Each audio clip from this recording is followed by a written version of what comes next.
पछाडि चाहिँ सत्य के हो भन्ने कुरा आएको छ। त्यो चिज अब तपाईँहरूले पनि अनुभव गर्नुभएको होला भन्ने कुरा छ। त्यस अर्थमा चाहिँ कस्तो छ भन्दाखेरि कार्यकर्ताको भन्दा बढी चासो चाहिँ आम जनताको छ। अहिले यसो हेर्नुहुन्छ भने प्रधानमन्त्रीको कदमलाई साथ दिनुपर्छ भन्ने मान्यता चाहिँ तलैबाट मान्छेहरूको मनमा चाहिँ उपस्थित भएको छ। अब वास्तवमा चाहिँ जे गरियो यो हेर्दाखेरि कस्तो देखिन्छ भन्दाखेरि कमरेड प्रचण्डको एउटा पहिले अब जनयुद्ध कालदेखि नै एक प्रकारले चाहिँ उपयोग गर्ने नीति जुन उहाँले प्रयोग गर्नुहुन्थ्यो, अब विरोधीहरूलाई एकलाई दुईमा विभाजन गर्ने र एउटालाई साथ लिने अर्कोलाई प्रहार गर्ने भन्ने खालको जुन नीति थियो त्यो नीति उहाँले पार्टी एकतामा पनि प्रयोग गर्नुहुन्थ्यो। पार्टी एकता भने चाहिँ अझ ज्यादा एकताबद्ध हुने मिसन थियो। दुवै धारलाई मिलाएर एउटा बलियो तेस्रो धार निर्माण गर्ने अर्थात् नेकपा निर्माण गर्ने। तर उहाँले के गर्नुभयो भन्दाखेरि पूर्व एमाले भित्रको अन्तर्गत खेलेर चाहिँ शक्ति कब्जा गर्ने कोसिस गर्नु। परिणामले त्यही देखायो। त्यो चिजलाई मान्छेले बुझे यो षड्यन्त्र हो भनेर बुझे। त्यस अर्थमा चाहिँ एक प्रकारको विद्रोह सुरु भयो। मान्छेले आफै बुझे कि भन्नै परेन। अब फेरि अर्को पक्ष के छ भने एक ठाउँ एउटा कुरा गऱ्यो भने आजभोलि सामाजिक सञ्जाल आम सञ्चार माध्यम यति शक्तिशाली छन्, सबैतिर एकैचोटि काठमाडौँको प्रधानमन्त्रीले बोल्नुभयो भने देशैभरि चलिहाल्छ। त्यस प्रकारले चाहिँ सबै ठाउँ बोलिरहनै पर्दैन। त्यसर्थ मैले यहाँ कमिटीका विषय भन्नुपर्ने विषय चाहिँ सबै कमिटीले सुनिसक्नु भएको छ जस्तो लाग्छ। अथवा मैले चिजमा बोलेको कुरा पनि देशभरिका मान्छेले सुनिसक्नु भएको छ। अहिलेको हाम्रो समाजको जुन स्थिति छ यो स्थितिका हिसाबले अब केही कुरा भन्न बाँकी छ कि भन्ने कुरा पनि लाग्दैन मलाई। तर पनि के हो त भन्दाखेरि मैले कमिटीका बिचमा अब धेरै चर्चा गर्दिनँ, दुई तिनवटा प्रसङ्ग मात्रै। एउटा कुरा एकतालाई जोगाउनका लागि अधिकतम प्रयास गरिया हो।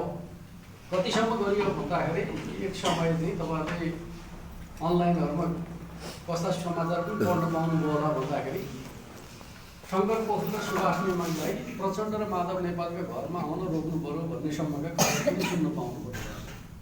त्यो भने के त भन्दाखेरि यिनीहरू आयो भने मिलाइहाल्छन् कि भन्ने त्रासमा यिनीहरूलाई आउनु नदिनु। यो प्रकृतिको चाहिँ सोच विकसित भयो। हामी मिलाउन खोज्ने, अरू चाहिँ छुट्टिन खोज्ने। हामी त्यहाँ गयौँ भने प्रचण्डलाई चाहिँ कन्भिन्स गर्छौँ कि भन्ने डर उहाँहरूको त्यो अवस्था भने चाहिँ कस्तो भन्ने कुरा कमिटीले आफैले विश्लेषण गर्न सक्नुहुन्छ। हामीले कति मेहनत गऱ्यौँ भन्ने कुरा त्यसैले बताउँछौँ। त्यति हदसम्म हामीले मेहनत गऱ्यौँ। एकपटक हामी सफल भयौँ। मात्र 26 गते चाहिँ सहमतिको एउटा दस्तावेज तयार गऱ्यौँ, स्थायी कमिटीमा सर्वसम्मत बनायौँ। तर त्यसको बसी सुक्न नपाउँदै फेरि अर्को विवाद सुरु भयो। त्यो विवादमा हामीले समाधान गर्न सकेन र उहाँहरू जे चाहनुहुन्थ्यो त्यो कुरामा उहाँहरू सफल हुनुहुन्थ्यो। पार्टीलाई विभाजित गर्ने दिशामा उहाँहरू सफल हुनुभयो, तर आन्दोलनमा उहाँहरू पराजित हुँदै हुनुहुन्छ। हेर्दाखेरि उहाँहरूले जित्यौँ भन्ने ठान्नुभयो, तर त्यो जित उहाँहरूका लागि चाहिँ पराजयमा बदलिँदैछ। अहिलेको घटना त्यही कुरा बताउँदैछ भन्ने लाग्छ। जसै मलाई कस्तो लाग्छ भन्दाखेरि प्रचण्ड कामरेडको एउटा चाहिँ चल्तीको भाषा छ कि ढाडमा टेकेर टाउकोमा हिर्काउने। उहाँले धेरैलाई टाउकोमा हिर्काउनु भयो। यसपटक माधव कमलको ढाडमा टेकेर चाहिँ केपी कमलको टाउकोमा हिर्काउनु खोज्दाखेरि आफै लड्नुभयो, सडकमा पसारिनु भएको छ। किनकि उहाँको त्यो जालसाजीको तरिका कमरेड केपी ओलीले समयमै थाहा पाउनुभयो र त्यस पछाडि चाहिँ जुन कुराको जगमा उहाँहरू चाहिँ पार्टी र सत्ता कब्जा गर्न चाहनुहुन्थ्यो त्यो अस्त्रलाई उहाँले चाहिँ समाप्त पार्नु र नयाँ चुनावको घोषणा गरिदिनु भयो। नयाँ चुनावको घोषणा गरिसकेपछि उहाँहरूको चाहिँ पार्टी कब्जा गर्ने र सरकार कब्जा गर्ने जुन षड्यन्त्र थियो त्यो असफल भयो। त्यस अर्थमा उहाँहरू छटपटिनु भएको छ, पीडामा हुनुहुन्छ र उहाँहरू के गर्नुहुन्छ, जबसम्म चाहिँ संसद पुनस्थापना हुँदैन तबसम्म चाहिँ सडक छोड्दैन भन्नुहुन्छ। उहाँहरूको व्याख्यामा के छ भन्दाखेरि अहिलेको चाहिँ जुन प्रतिसभा विघटन छ यो चाहिँ तानाशाही हो, निर्णय पुस्तातर्फको यात्रा हो, अधिनायकवाद हो भन्नुहुन्छ। भएको के हो त भन्दाखेरि जम्मा जम्मी 5 वर्षका लागि गठन गरिएको प्रतिनिधि सभा 3 वर्षभित्रै चुनावमा जाने भएको छ। त्योभन्दा बाहेक केही भएको छ?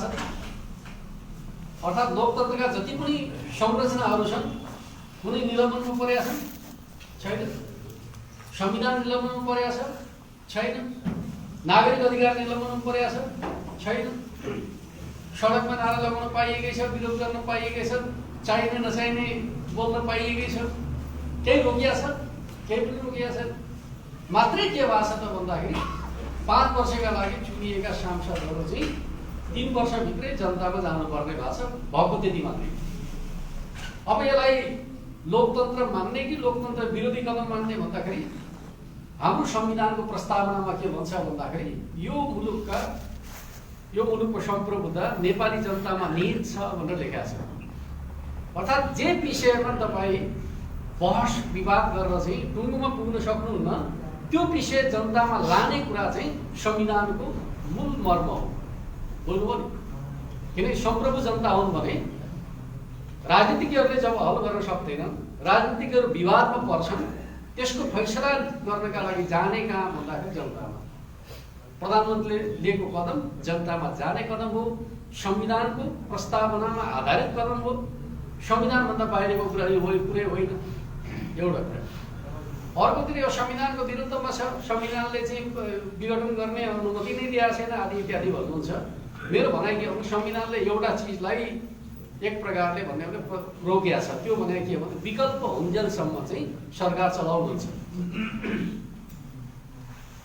2/3 नजिकको प्रधानमन्त्रीले संसद विघटन गर्दाखेरिको बखतमा प्रतिपक्षले सरकार दिने हैसियत राख्थ्यो? राख्दैनथ्यो। नेकपा संसदीय दल विभाजित भएको थियो? विभाजित भएको थिएन। अविश्वास प्रस्ताव दर्ता भएको थियो? दर्ता भएको थिएन। खोज्या मात्रै न, कानुनले त भएको छ कि छैन भन्दाखेरि भएको छैन। भन्दाखेरि जुन बखत प्रधानमन्त्रीले प्रतिसभा विघटनको सिफारिस गर्नुभयो त्यो बखत प्रधानमन्त्री 2/3 प्रधानमन्त्री हो। दल विभाजन भएको छैन, अविश्वास प्रस्ताव दर्ता भएको छैन, प्रतिपक्षले सरकार चलाउने माग गरेका छैन। भनेपछि यस्तो अवस्थामा प्रधानमन्त्री जनतामा जान पाउने कि नपाउने पाउनुपर्छ भन्ने कुरा नै संविधानको स्पिरिट हो। त्यस अर्थमा पुनस्थापना हुन्छ कि भन्ने कुरा चाहिँ यो खयाली पुलाव मात्रै हो। पुनस्थापना हुँदैन, चुनाव हुन्छ, चुनावको तयारीमा जुट्नु जरुरी छ, पहिलो कुरा। दोस्रो कुरा, अहिले कार्यकर्ताका मनमा उठिराखेर अब के गर्ने कसो गर्ने भन्दाखेरि संस्थापन पक्षको हुन्छ त्यति लाग्ने भन्ने केही साथीहरू हुन्छ। सही गलत के हो भन्ने कुरा नछुट्याइकन संस्थापनको हुन्छ त्यति लाग्ने भन्नुहुन्छ। म के भन्न चाहन्छु त भन्दाखेरि हाम्रो पार्टीभित्र यो सङ्क्रमणकालीन पार्टीभित्र हामीले चाहिँ 2 अध्यक्षको व्यवस्था गरेका थियौँ। 2 अध्यक्षको हस्ताक्षरमा सर्कुलर जारी हुन्थे, 2 अध्यक्षको सहमतिमा पार्टी चल्थ्यो। विधानमै त्यो व्यवस्था छ। र प्रथम अध्यक्ष को हो भन्दाखेरि केपी शर्मा ओली हो, दोस्रो अध्यक्ष को हो भन्दाखेरि पुष्पकमल प्रचण्ड हो, होइन? जब 2टा अध्यक्षका बिचमा बेमेल हुन्छ, पहिलो अध्यक्ष को हो भन्दा केपी शर्मा ओली हो। त्यसपछि हाम्रा निर्णयहरूको प्रमाणीकरण कसले गर्थ्यो त भन्दाखेरि महासचिवले गर्थ्यो। जुन पक्षसँग प्रथम अध्यक्ष छ, जोसँग महासचिव छ त्यो चाहिँ संस्था नहुने, जोसँग द्वितीय अध्यक्ष र महासचिव पनि छैन त्यो चाहिँ संस्था हुने हुन्छ र हुँदैन। अर्कोतर्फ चाहिँ यो पार्टी औपचारिक रूपमा प्रथम अध्यक्षलाई कारवाही गर्नु पूर्व नै प्रथम अध्यक्षका हैसियतमा उहाँले के गर्नुभयो त भन्दाखेरि पार्टी कमिटी विस्तार गर्नुभयो। 441 जनाको कमिटीलाई 1169 पुर्याउनुभयो।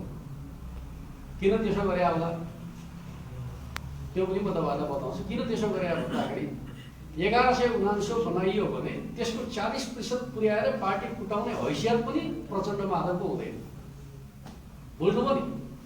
संस्था हुने कुरा त छोडिदिनुहोस्, अलग पार्टी खोल्ने, वैधानिक रूपमा अलग पार्टी खोल्ने, अब उहाँहरूले निर्वाचन आयोगमा अलग पार्टी दर्ता गर्नुपर्छ, मान्यता पाउने कुनै सम्भावना छैन। किनकि 1169 भित्र उहाँहरूले आफ्नो औचित्य पुष्टि गर्नुपर्छ। त्यस अर्थमा वैधानिकताका प्रश्नमा चाहिँ कुनै प्रकारको चिन्ता गर्नुपर्ने विषय छ भन्ने मलाई लाग्दैन। यस अर्थमा कमिटी ढुक्क भएर कता संस्था होला के होला भन्ने खालको कुरा हो। सत्य के हो त्यसका पछाडि चाहिँ कमिटी लाग्नुपर्छ, लाग्नु भएकै छ। त्यस अर्थमा म कमिटीलाई के भन्छु भन्दाखेरि ढुक्क भएर चाहिँ सिङ्गो पार्टीलाई एकताबद्ध गर्ने अभियानमा जुट्नुपर्छ। अर्को पक्ष अहिले झट्ट हेर्दाखेरि के देखिन्छ भन्दाखेरि अब स्वाभाविक रूपमा पूर्व एमाले तर्फको चाहिँ ठुलो हिस्सा कमरेड केपी ओलीतिर, पूर्व माओवादी तर्फको ठुलो हिस्सा चाहिँ प्रचण्ड माधव तर्फ गयो कि जस्तो लाग्छ। माथिको हेर्दाखेरि त्यस्तै देखिन्छ। अब पूर्व एमाले तर्फ पनि हिजोको महाधिवेशनको हिसाबले हेर्दाखेरि मोटामोटी रूपमा चाहिँ एक प्रकारले पूर्व एमाले विभाजित भयो भन्ने पनि गरिएको छ। तर देशभरिको आँकडा के देखिन्छ भन्दाखेरि पूर्व एमाले तर्फको चाहिँ झन्डै 80-90% कमरेड केपी ओलीको नेतृत्वमा देखिन्छ। आधारभूत तह निर्वाचित जनप्रतिनिधिहरू यो खालको अवस्था छ भने अर्कोतर्फ पूर्व माओवादी तर्फ पनि सुरुमा कमरेड केपी ओलीको साथमा आउनका लागि धेरै सन्तोष भयो, मानिसहरू धेरै अप्ठ्यारो भयो। जब कमरेड बादल लगायतका केही कमरेडले आँट गर्नुभयो बिस्तारै मान्छेहरू जोडिन थालेका छन्। म के ठान्छु भन्दाखेरि यो बहस जति अगाडि बढ्दै जान्छ पूर्व माओवादी केन्द्रतर्फका साथीहरू चाहिँ यता आउने क्रम पनि त्यही रूपमा तीव्र हुन्छ र अन्त्यमा पुगेर हामी कस्तो अवस्थामा पुग्छौँ भन्दाखेरि मलाई लाग्छ स्थानीय तहको चुनावको बेलामा जुन अवस्था थियो त्योभन्दा बेहतर अवस्थामा आइपुग्छौँ। यथार्थतामा भन्नुहुन्छ भने नेताहरू अलग हुनुहुन्छ, तर चाहिँ नेताहरू सहितको आम जनता चाहिँ कमरेड केपी ओलीका पक्षमा उभिन्छ भन्ने लाग्छ। के अर्थमा भन्दाखेरि कमरेड केपी ओली प्रधानमन्त्री भएपछि यो मुलुकको राजनीतिको कोर्स नै बदलिएको छ। त्यो चाहे राष्ट्रियताका सवालमा भन्नुहोस्, पहिले नेपालमा सानोतिनो समस्या भयो कि दिल्ली धाउनेछ भन्थ्यो। आजभोलि तपाईहरु देख्नुहुन्छ चीनका मान्छे पनि नेपाल आएका छन्, भारतका मान्छे पनि नेपाल आएका छन्, प्रधानमन्त्रीसँग परामर्श गरेका छन्। नेपालको समस्याका बारेमा चासो उनीहरू यहाँ आएर लिन्छन्। यहाँका मान्छे बाहिर जानु पर्ने स्थिति नै अन्त्य गरिदिनु भयो। अर्थात् नेपालका मामिलामा नेपालको नेतृत्व मुख्य बन्न पुग्यो कमरेड केपी ओली चाहिँ नेताका रूपमा आइसकेपछि। यो हामी नेपालीहरूका लागि गर्वको विषय हो। अरू धेरै कुरा होला, जस्तो कि नागाबन्दीको सामना गर्ने कुरा, भारतको असहमतिका बाद संविधान निर्माण गर्ने कुरा, भारतसँग ऐतिहासिक सम्झौता गर्ने कुरा, जस्तो कि कलकत्ता बोर्डको विकल्प खोज्ने कुरा, 1950 को सन्धिको पुनरावृत्ति गर्नका लागि विज्ञ सभा गठन गर्ने कुरा र यतिसम्म कि चाहिँ भारतसँग चाहिँ विद्युत व्यापार सम्झौता गरिकन चाहिँ अहिलेको लोड सेडिङ अन्त्य गर्नका लागि भारतसँग हामीले विद्युत खरिद गरेका छौँ। भविष्यमा हाम्रो विद्युत धेरै भयो भने बेच्ने ठाउँ पनि बनाएका छौँ। अर्थात् नेपालको रणनीतिक विकासको आधार हामीले तयार गरेका छौँ। कसको नेतृत्वमा भन्दाखेरि कमरेड केपी ओलीको नेतृत्वमा। र भविष्यमा नेपालमा कुनै नाकाबन्दी लाग्न नसक्ने परिस्थिति निर्माण गर्नका लागि हामीले चीनसँग ऐतिहासिक सम्झौता गरेका छौँ। चीनसँग हामीले चाहिँ पारवन सम्झौता गरेका छौँ, व्यापार पारवन सम्झौता गरेका छौँ र चीनको र नेपालका बिचमा बिआरआई सम्बन्धी परियोजनाको हामी हिस्सा बन्न पुगेका छौँ। आज कस्तो स्थिति छ भन्दाखेरि काठमाडौँ राजधानीमा चाहिँ चीनले पनि रेल ल्याउने कुरा गर्छ, भारतले पनि रेल ल्याउने कुरा गर्छ। हिजो हामी रेल भने एकादेशको कथा जस्तो लाग्थ्यो। आज हाम्रो राजधानीमा चाहिँ दुवै देशले रेल ल्याउनका लागि होडबाजी गर्ने स्थिति उत्पन्न भएको छ। कसका कारणले भन्दाखेरि प्रधानमन्त्री केपी शर्मा ओलीका कारण। विकासका सन्दर्भको कुराकानी गर्नुहुन्छ, रणनीतिक आयोजनाहरू अगाडि बढेका छन्। चाहे त्यो सिँचाइको क्षेत्रमा भन्नुहोस्, चाहे एयरपोर्टको क्षेत्रमा भन्नुहोस्, चाहे चाहिँ सडकका क्षेत्रमा भन्नुहोस्, हरेक क्षेत्रमा। अब स्वास्थ्य क्षेत्रको कुराकानी गर्नुहुन्छ भने एकैचोटि 300 अस्पतालको फाउन्डेसन तयार भएको छ, शिलान्यास गरेका छौँ। भन्दाखेरि स्वास्थ्य क्षेत्रमा त अभूतपूर्व क्रान्ति सुरु भएको छ। स्वास्थ्य बिमाको कार्यक्रम 77 जिल्लामा लागू गर्ने दिशामा हामी प्रवेश गरेका छौँ। भन्दाखेरि एउटा कम्युनिस्ट पार्टीले छोटो समयमा हासिल गरेको यति महत्त्वपूर्ण उपलब्धि, पार्टीका बीचका नेताका बीचका झगडामा जनताका बीचमा गलत सन्देश गइरहेको छ। अब हामी त्यो सन्देशलाई जनताका बीचमा लिएर जान सक्यौँ भने आउने चुनाव स्वाभाविक रूपमा हाम्रो पक्षमा आउँछ। सम्माननीय प्रधानमन्त्री केपी शर्मा ओलीले के भन्नुभएको छ भन्दाखेरि 50 लाख लोकप्रिय मत र 2/3 बहुमत प्राप्त गर्छौँ हामी भन्नुभएको छ। यो त्यसै भनिएको कुरा हामीले गरेका कामका आधारमा जनतालाई परिचालन गर्दाखेरि प्राप्त गर्न सक्ने कुरा हो। यो अर्थमा म तपाईँहरूसँग के अनुरोध गर्छु त भन्दाखेरि वास्तवमा हामी के होला कसो होला भनेर दुविधामा पर्नुपर्ने विषय केही पनि छैन। हामी अत्यन्त अनुकूल अवस्थामा छौँ र प्रचण्डजीहरूको छटपटाट तपाईँहरूले सुनिहाल्नुभयो।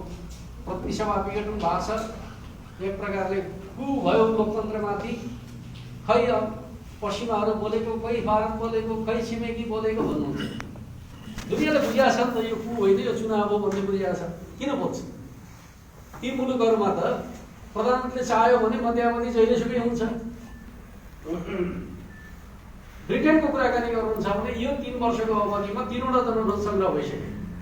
उनीहरूका लागि त सामान्य कुरा हो। हामीका लागि पो जनतामा जाने कुरा हामी डराउँछौँ, किनकि जनताका बिचमा हामी लोकप्रिय काम गर्न नसक्दाखेरि डराउने कुरा।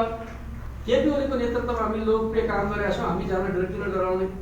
त्यस अर्थमा हामी अहिले राष्ट्रिय राजनीतिको जुन प्रकारको सङ्कट उत्पन्न भयो पार्टीभित्रको चाहिँ अन्तर्द्वन्द्वका कारणले, त्यस कारणले चुनाव जानु पर्यो। अब पार्टीभित्रको चाहिँ सङ्घर्षलाई संसदमा पकाउन मिल्छ कि मिल्दैन भन्ने तर्क पनि गरिन्छ। कतिपय त्यो तर्क गरे पनि सुन्छु। लोकतन्त्रमा पार्टीहरू भने पनि लोकतन्त्रका आधार हुन्छ। हामीले संसदीय प्रणालीको स्थायित्वको कुरा गऱ्यौँ, पार्टी प्रणालीको स्थायित्वको कुरा गऱ्यौँ। वास्तवमा लोकतन्त्रलाई स्थायित्व प्रदान गर्ने भने पार्टी प्रणाली पनि व्यवस्थित हुनु जरुरी छ। माधव कमरेड प्रचण्ड कमरेडको बारम्बार कुरा तपाईँले के सोध्नुभयो भन्दाखेरि बहुमतले निर्णय गर्न पाउनुपर्छ भन्नुहुन्छ। बहुमतले निर्णय गर्न पाउँछ, त्यो विषय मात्रै पाउँछ जुन कुरा महाधिवेशनले गरे हुँदैन। किनकि महाधिवेशन सबभन्दा सर्वोच्च हुन्छ। महाधिवेशनले गरेको फैसलाका विरुद्ध कमिटीले निर्णय गर्न पाउँदैन। यही होइन सामूहिक सङ्गठनात्मक सिद्धान्त। कमरेड केपी ओली महाधिवेशनबाट निर्वाचित भएको अध्यक्षलाई कमिटीबाट हटाउन मिल्छ? उहाँहरू विधिका कुरा गर्नुहुन्छ, पद्धतिका कुरा गर्नुहुन्छ।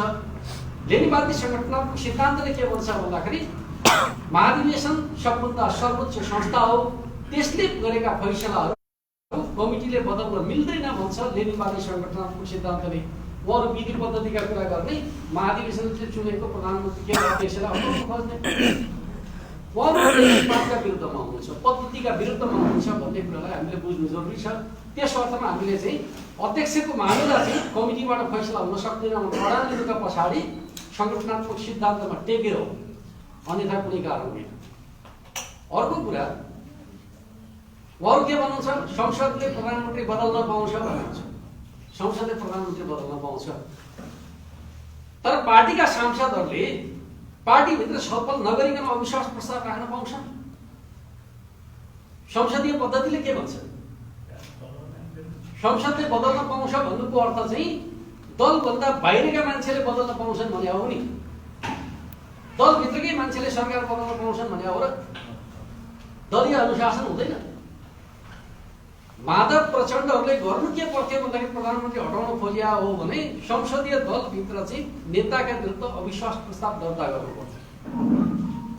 तर उहाँले गर्न खोज्नुभयो के? संसदीय दलभित्र केही नगर्ने, किनकि त्यहाँ त प्रधानमन्त्रीको पक्षमा छ। त्यसर्थमा त्यहाँ केही नगर्ने, बाहिरबाट चाहिँ अविश्वास प्रस्ताव ल्याउन खोजेपछि त यो त सिस्टम भत्काउने कुरा भएन। त्यस अर्थमा यो नेकपाले प्राप्त गरेको 2/3 भएन, किनकि त्यो दलीय अनुशासनका विरुद्ध पुग्यो, पार्टी पद्धतिका विरुद्ध गयो, संसदीय अनुशासनका विरुद्ध गयो। अर्कोतिर संसदभित्र के रह्यो त भन्दाखेरि सरकारले जे विधेयक पठाउँछ संसदभित्र त्यो चाहिँ पारित नहुने स्थिति उत्पन्न भयो। सरकार एकातिर, संसद अर्कोतिर। 2/3 को सरकार छ। संसदमा सरकारका बिजनेसहरू फेल हुन्छन्। के फेल भयो भन्ने कुरा त पछि हाम्रो तिलकजीहरूले तपाईँलाई बताउनु होला। 2/3 को औचित्य नै देखिएन। त्यस अर्थमा हामीले चाहिँ अहिले चुनावका माध्यमबाट के भन्न खोजेका छौँ भन्दाखेरि पार्टी सिस्टमलाई पनि अनुशासनमा राख्नुपर्छ र अनुशासित मान्छेहरूलाई मात्रै चुनाव जिताउनुपर्छ। पार्टीभित्र बगावत गर्नेहरूलाई जनताले चुन्ने कुरा उचित हुँदैन।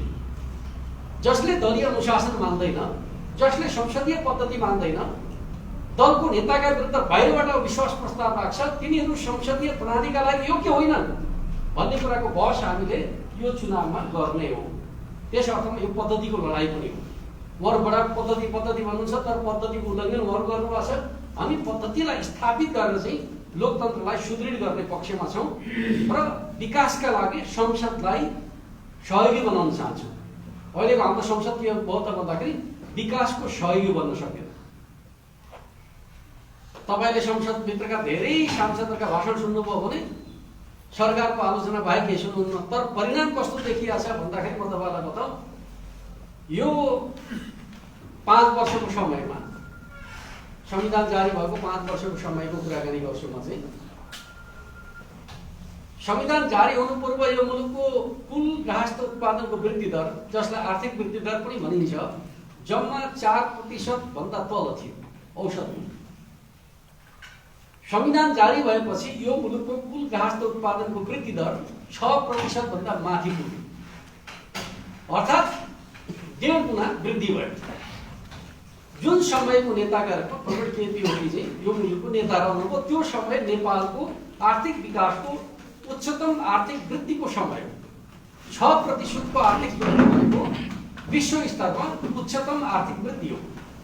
मैले भनेको कुरामा तपाईँको असहमति छ भने तपाईँहरूले आजभोलि गुगल सर्च गर्नुभयो भने उच्च आर्थिक वृद्धि दर केलाई भन्छन्, नेपालको आर्थिक वृद्धि दर कति छ भनेर सर्च गर्नु पनि सबै आइहाल्छ। आजभोलि नेताहरूले चाहिँ सही बोल्छन् कि झुटो बोल्छन् भन्ने कुरा प्रमाणित गर्न तपाईँहरूले सकिहाल्नुहुन्छ। त्यस अर्थमा यो 5 वर्षको अवधि त्यति महत्त्वपूर्ण अवधिका रूपमा नेतृत्व गरेको केपी शर्मा ओलीले केही गरेन भनेर आरोप लगाउने र उहाँलाई चाहिँ एक प्रकारले भन्ने हो भने राजनीतिबाटै समाप्त पार्नु। प्रचण्डको अभियोग पत्र हेर्नुभयो भने कमरेड केपी ओली समाजवादी पनि होइन, गणतन्त्रवादी पनि होइन, संघीयताको पक्षधर पनि होइन, संविधानवादी पनि होइन र कम्युनिस्टै होइन। जो पार्टीको सबभन्दा ठुलो नेता छ, पार्टी भने के हुन्छ भन्दाखेरि विचार र सिद्धान्तको केन्द्रीकरण हुन्छ र त्यसको नेतृत्व कसले गर्छ भन्दाखेरि प्रमुख नेताले गर्छ। प्रमुख नेतालाई नै कम्युनिस्ट पनि होइन, समाजवादी पनि होइन, गणतन्त्रवादी पनि होइन भन्नुको अर्थ कम्युनिस्ट आन्दोलनलाई विघटन गर्ने प्रस्ताव कसले लिएर आयो त भन्दाखेरि पुष्पकमल दाहाल प्रचण्डले लिएर आउनुभयो। यो विघ्नकारी प्रस्ताव नै आजको सङ्कटको कारण हो र त्यो सङ्कटको दण्ड सजाय अब जनताबाट उहाँहरूले पाउनुपर्छ। त्यसपछि मात्रै नेपालको कम्युनिस्ट आन्दोलनको भविष्य सुरक्षित हुन सक्छ भन्ने मलाई लाग्छ। र हामीले जुन ऊर्जा खर्च गरेका छौँ कम्युनिस्ट आन्दोलनमा, त्यसको रक्षाका लागि कमरेड केपी ओलीको नेतृत्व सफल हुनु जरुरी छ। उहाँ कतिसम्म तयार हुनुहुन्थ्यो भन्दाखेरि पार्टी एकताको रक्षाका लागि अधिवेशन आयोजना गरेर म अध्यक्ष छोडिदिन्छु, बुझ्नुभयो नि, चुनावसम्म पर्खाउ, अर्को पटक म प्रधानमन्त्री हुँदैन। अरू कुनै नेताले भने सुन्नु भएको छ? 15 वर्ष महासचिव भएको माधव नेपालले म चाहिँ हुन्न भने सुन्नु भएको छ? 32-33 वर्ष चाहिँ पार्टी प्रमुख भएको प्रचण्डले अब म हुन्न भने सुन्नु भएको छ? तर कमरेड केपी ओलीले त भन्नुभयो नि।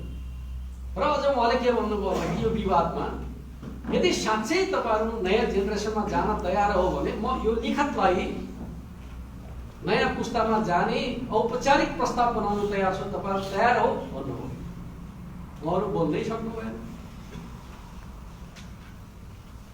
र यतिसम्म कि उहाँले कतिसम्म भन्नुभयो भन्दाखेरि पार्टी एकता जोगाउनका लागि ल त्यसो भए तपाईँहरू सबै प्रधानमन्त्री भएकाले पनि त्याग गर्नुहोस्, म पनि त्याग गर्छु, गर्ने भए सबैले गरौँ, म पनि छोड्छु, तपाईँहरू पनि लोभ नगर्नुहोस्, अहिलेसम्म प्रधानमन्त्री नभएको वामदेवलाई चाहिँ चुनावमा पठाउँ, उहाँलाई जिताएर ल्याउँ, प्रधानमन्त्री बनाऊ। अन्तिम दिन उहाँले प्रचण्डसँग गएर राखेको प्रस्ताव यही हो। जब प्रचण्डले त्यो कुरालाई इन्कार गर्नुभयो, सहमतिका सबै ढोका बन्द भए, त्यसपछि जनतामा जाने फैसला भयो। किनकि तपाईँहरू सबैलाई थाहा छ अन्तिम दिन चाहिँ उहाँ चाहिँ प्रचण्डको घरमा जानुभयो, प्रधानमन्त्री प्रचण्डको घरमा जानुभयो। केका लागि त भने पार्टी जोगाउनका लागि। तर जब उहाँले त्यसलाई उपेक्षा गर्नुभयो, प्रधानमन्त्रीलाई अवहेलना गर्नुभयो, प्रधानमन्त्रीको राजनीतिक एउटा व्यक्तित्वलाई समाप्त पार्ने षड्यन्त्र गर्नुभयो, त्यसपछि यो कदम चाल्नुपर्ने बाध्यता सिर्जना भयो।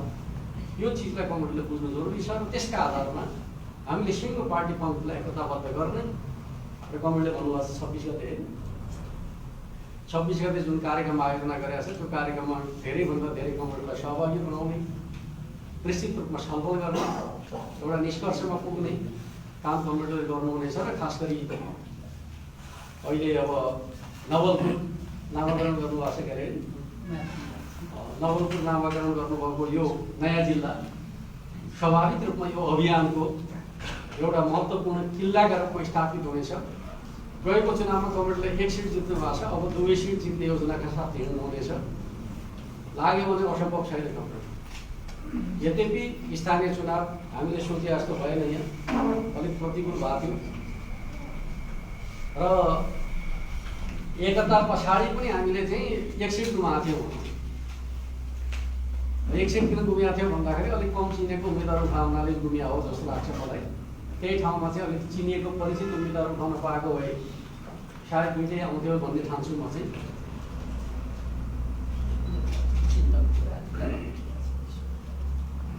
अघि मैले भने भाषाबाट सबै बुझिहाल्नु भएको छ। संस्था हामी हौँ भनेपछि चिन्ह त्यसैका पछि लागिहाल्छ। यो चिन्ह कता हुन्छ भन्दा चिन्ता के गर्नुहुन्छ, जो संस्था हो त्यसैका पक्षको चिन्ह साथमा रहन्छ। त्यस अर्थमा यो विषयमा अध्ययन हुनुपर्ने विषय छैन। यद्यपि यी दुवै विषयहरू चाहिँ अहिले एउटा विषय अदालतमा, अर्को विषय चुनाव आयोगमा छ, निर्वाचन आयोगमा। केही समय पछाडि कमरेडले जानकारी पाइहाल्नुहुन्छ। तर म के ठान्छु भन्दाखेरि भएपछि बल्ल भन्ने भने चाहिँ हामी पछि पर्छौँ, अहिलेदेखि लाग्नुपर्छ। त्यसमा कुनै कमरेडका मनमा चाहिँ सबै कुरा टुङ्गो लाग्छ, त्यसपछि विचार गर्नु छ भने चाहिँ त्यो आजैदेखि अन्त्य गरिदिउँ। समयमै सत्यका पक्षमा उभिने आँट गर्नुपर्छ, यो चाहिँ जरुरी छ भन्ने मलाई लाग्छ। यति नै कुरा राखेर चाहिँ आफ्नो